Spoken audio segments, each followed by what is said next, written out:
दोस्तों, अगर ये 4 नंबर तुम्हारे गलत है ना, तो तुम्हारा पूरा फाइनेंशियल प्लान गलत हो सकता है। वीडियो एंड तक देख लेना, वरना फ्यूचर का पैसा प्रेजेंट में ही खत्म हो जाएगा। मोस्ट ऑफ द पीपल सोचते हैं मैं इन्वेस्ट कर रहा हूं मतलब मैं सेफ हूं, पर सच ये है कि इन्वेस्ट करना इनफ नहीं होता है। सही नंबर्स के साथ इन्वेस्ट करना जरूरी है। तो अगर तुम इन्वेस्ट करते हो या इन्वेस्ट करने का प्लान कर रहे हो, तो फिर से एक बार मेरी बात ध्यान से सुनो। दोस्तों, फाइनेंशियल प्लानिंग मार्केट के बारे में नहीं होती है। फाइनेंशियल प्लानिंग हाइपोथेसिस के बारे में होती है।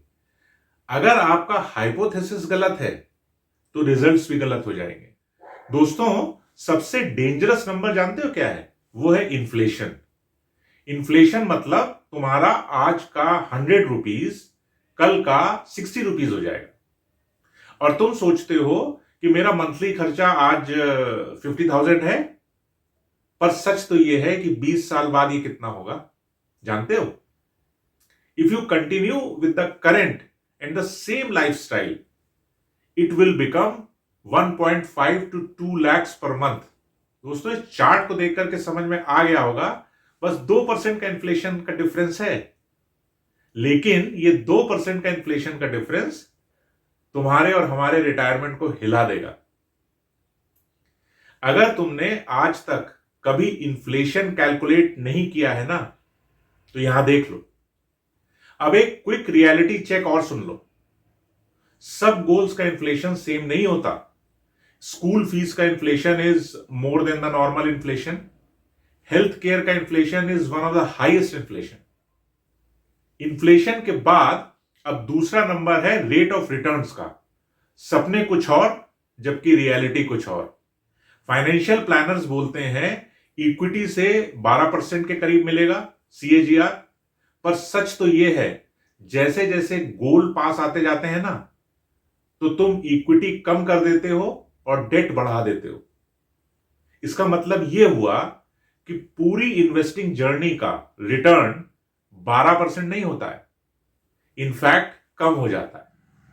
तो पेपर पे रिटर्न ज्यादा दिखता है, बट रियल लाइफ के खर्चे के हिसाब से ये कम होता है। और मोस्ट इंपॉर्टेंट तीसरा नंबर है लाइफ एक्सपेक्टेंसी। इस पॉइंट को सोच ही नहीं पाते हम लोग। मोस्ट लोग रिटायरमेंट प्लान करते वक्त सोचते हैं 60 के बाद 15-20 साल और, पर मेडिकल साइंस के साथ लिविंग्स हो जाती है 85 to 90, विच इज नॉर्मल। इसका मतलब हर एक्स्ट्रा साल एक और साल का खर्चा बिना इनकम। तो इस चार्ट से समझ में आएगा कि तुम अगर ज्यादा जी गए और पैसा खत्म हो गया, तो ये सबसे बड़ा और ब्रूटल रिस्क है। अगर तुम लॉन्ग लाइफ के लिए प्लान करना चाहते हो, तो इस वीडियो के कंटेंट ध्यान से सुनते रहना। अब आइए, सबसे अनप्रेडिक्टेबल नंबर है इनकम ग्रोथ। अपना प्लान बोलता है हर साल सैलरी 10% बढ़ेगी, लेकिन रियलिटी इन लाइफ बोलती है कभी प्रमोशन होगा, कभी जॉब चेंज हो जाएगा, कभी ले ऑफ भी हो सकता है, और कभी कैरियर ब्रेक भी लेना पड़ सकता है। इसलिए यह प्लान करना जरूरी है कि भाई, इनकम हमेशा स्मूथ नहीं होती और लाइफ तो जिगजैग ही होती है, ये हम सब जानते हैं।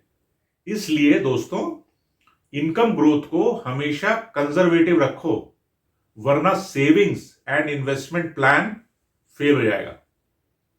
अगर तुम सैलरी ग्रोथ पे ओवर डिपेंड कर रहे हो ना, तो इस बात को नोट कर लो।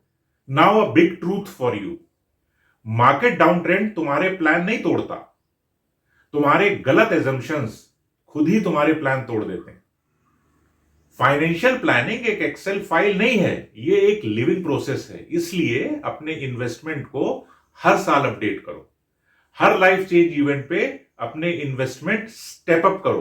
तो दोस्तों, अगर ये वीडियो थोड़ा सा भी अच्छा और यूजफुल लगा तो लाइक करो, शेयर करो अपने किसी दोस्त के साथ जो फ्यूचर कल देखेंगे बोल करके चुप हो जाता है। यहां तक वीडियो देखने के लिए आपका बहुत बहुत धन्यवाद।